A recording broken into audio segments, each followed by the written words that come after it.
Hi, welcome to our channel of IGNOU Audiobooks, Indira Gandhi National Open University, School of Performing and Visual Arts, SOPVA. Certificate in Visual Arts, Painting, CVAP. Over 002 Understanding India Art Forms. Block-1 Introduction to Performing Arts. Unit-3 Dance. Unit-3 Dance. 3.1 Introduction. Art has that indestructible quality that outlasts life, its conditions, trends and all the changing conditions of this dynamic world, and transcending the barriers of time. It affects people in a very deep and moving manner. This is true of all art and especially of dancing, because it is totally dependent on the human body and is considered most malleable art. And it is the oldest art. Before man can achieve anything, he must breathe and move. This movement is the source of life, and dance is the supreme movement which was very essential to primitive life. The dance is the mother of the arts. Music and poetry exist in time, painting and architecture in space. But the dance lives at once in time and space. The creator and the thing created, the artist and the work are still one and the same thing. Rhythmical patterns of movement, the plastic sense of space, the vivid representation of a world seen and imagined, these things man creates in his own body in the dance before he uses substance and stone and word to give expression to his inner experiences. Havelock Ellis, who is considered to be an all-time great thinker in the field of sociology. Dancing in its widest sense is the personalized human reaction to the appeal of a general rhythm which marks not only human life but the universe. It is this rhythm which regulates the universe and is the most essential and basic requirement of human life. Dancing is an arrangement or pattern in space, as architecture and painting and sculpture are, and employs spatial rhythm. And like music, it is an arrangement in time employing rhythm. Thus, dance is the only art which can be called time-space art, employing rhythm in both the spheres, audible and visual. It is to be remembered that almost all over the world dance and music can be described as two sides of the same coin. Especially in India, dance cannot be even thought of without music. It is precisely due to this association that both dance and music have been taken into the fold of Natya. Both music and dance have been elevated from folk to the classical level, and it is the lofty confluence of these two arts which is reflected in our classical dances. Times. Objectives. After studying this unit, you should be able to a. Understand the great value of dance in our cultural ethos. b. Be able to distinguish between the Indian concepts of drama and dance, and c. Able to evaluate few functions of the four avinas in dance, especially the classical ones. 3. To dance as a social phenomenon. Havelock Ellis further explains that dancing has been a very important part of the human society from its most ancient primitive times. Dancing is a basic, primitive medium of expression for religion as well as love. This concept of religion applies to the most primitive society when the Homo sapiens, simple, human race, evolved, as also to the most advanced civilizations. Love spells existence for all living things including man. There is love in the animal kingdom as well as man, it being essential for procreation or continuity of the species or the race as the case may be. But it is in the human race that dancing is elevated to the highest level, where it is called art. This art of dancing is very closely connected with very basic human traditions of war, labor, pleasure and entertainment, education, etc. Many of the great philosophers and thinkers of the most ancient human civilizations have taken dances of a particular society or a race or a tribe as the foundation on which its moral or ethical life must be woven. Thus, dancing applies and appeals to the multifaceted human life, touching it at its highest and deepest moments. 3.3 Dance in India.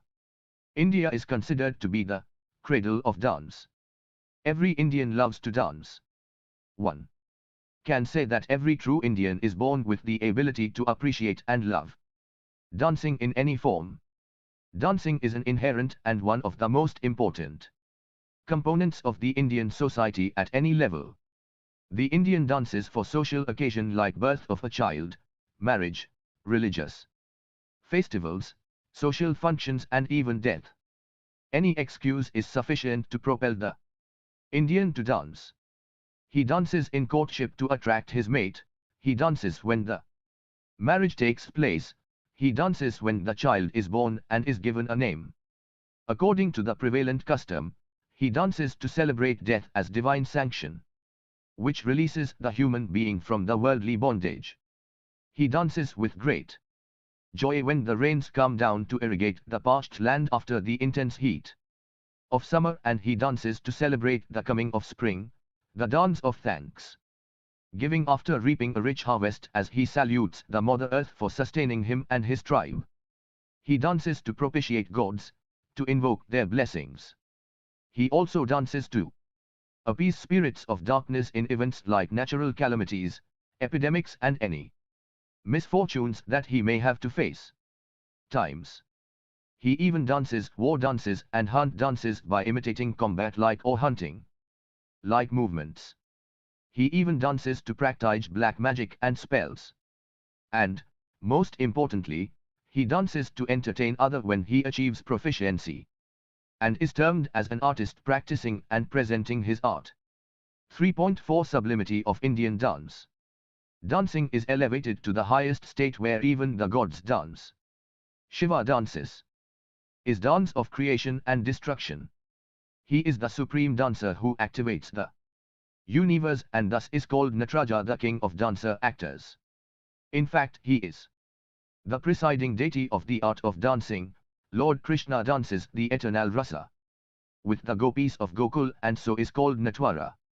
In the Indian society, dance was considered an essential part of the education of princes. Many of the ancient and medieval kings and queens were proficient dancers. Many kings and their high ministers were so closely and deeply connected with dancing that they wrote learned treatises on dance. No royal ceremony was complete without a dance performance. In the temples, the deity is worshipped by following a strict series of rituals, whereas in the evening the deity is entertained by way of music and dance. Dance in India is the most sublime activity which guides one towards spiritual bliss. 3.5 Emergence of Nritya. At this junction you would very naturally ask a question. If both drama and dance in India have almost the same components, then what is the difference between the two today? You must remember that in the ancient times when Sanskrit drama flourished in India, it always had the elements of song and dance in its presentation. We have examples of this in the Sanskrit plays of Kalidasa, Bhasa and others. There are other playwrights also who invariably used this technique. And yet, the practice of dance by itself flourished along with drama. For instance, in Kalidasa's play Malviknagnimikram, the heroine is an expert dancer and her guru a very accomplished teacher. There is mention of many types of dances like Chachari, a dance which is not performed anywhere today. So we can presume that dance was being practiced as an individual art and was undergoing development. But its deep association with the Natyashastra and its rules which came to be subsequently interpreted and reinterpreted by successive aestheticians and dance masters gave it a very unique quality wherein the dramatic element was never ignored, only this element was suitably adapted for dance idiom. Thus, in the later times from Bharata, there emerges the third element of stage presentation, Nritya, which combines both pure dance with the depiction f human emotions resulting in emotive dance. This dance, Nritya, uses the Angas and Upangas to represent the human emotions, bhavas, which appear in a song or lyric. 3.6 Ancient Take 1 NLQUE of dance. The technique of dancing that emerges is seen to be made up more or less of the Same components as that of drama proper and as first codified by Bharata in the Natya Shastra. The components are 1. The 4 Abhinayas, Satvika, Angika, Vachika and Ahaya. 2. The 4 Vritis, Satatvaki, Avaki, Vaki and Kashiki. 3. The 2 Dhamis, Natya and Loka. In later centuries, when the technique of dance emerges as distinct from drama proper, it becomes apparent that dance utilizes drama as one of its aspects in the same manner as Natya utilizes dance. Similarly, in the later era, dance comes to be further classified into Tandava, vigorous, and Zasya or Sukumara, gentle types. Again, the Natya Shastra does use these words but not in the manner of this firm classification. The 4th chapter of the Natya Shastra, dealing exclusively with dancing, calls it Tandava, probably as emanating from Tandu and Zasya, which is mentioned as Lasyanga. But the later writers very definitely give the twofold division into Nritya and Nrita on one hand and Tandava and Zasya on the other hand. But whatever the era and its classification, the components of the technique remain the same. Here then the question arises, if the components are the same for Natya inclusive of dance and for dance inclusive of Natya, then where does the difference between the two arts lie? To answer this question, the nature and importance of each component will have to be examined and its importance and relevance to both the arts determined. 3.7 Classification of dance. In the classical Indian tradition, dance is divided into two major categories, Nrita and Nritya. Similarly, there came into currency another classification, namely Tandava for forceful dancing usually associated with male dancer and Zasya for soft and graceful dancing usually associated with female dancer. Nrita, it is pure or abstract dance which is mainly decorative and does not convey the meaning of words. Nritya, it is emotive and interpretative dance where the meanings of words or the songs are interpreted by way of stylized and codified movements of the different limbs of the body. These movements are accompanied by appropriate facial expressions depicting various human moods and feelings. In the modern terminology, we can best describe Nritya as mime. It is also referred to as Abhinay since it employs the depiction of various sentiments and moods. It must be remembered that Nritya also uses Angika Abhinay for this purpose, only since it is to depict ideas and moods. The entire concept of Abhinay is geared towards this end in the Natyadhami mode being applied Vachika. Abhinay is made use of an implied way by means of lyrics either in the form of straightforward poetry or a narration set usually to some raga and tal. Though there can be just a recitation without any raga or a chant without any tal. 3 to 8 The 4 Abhinayas. A. Satvika Abhinaya. The production of rasa, the aesthetic experience, is the prime object of a stage presentation according to Bharata, and the entire Natya Shastra can be classified as a working manual for the actor, dramatist etc. to contribute their individual share towards the creation of rasa. This creation and enjoyment of rasa, the aesthetic enjoyment of an artistic creation, is also called Satvika Abhinaya. B. Angika Abhinaya. This Abhinaya deals with the physical activities and movements of the body, and is represented by gestures and postures.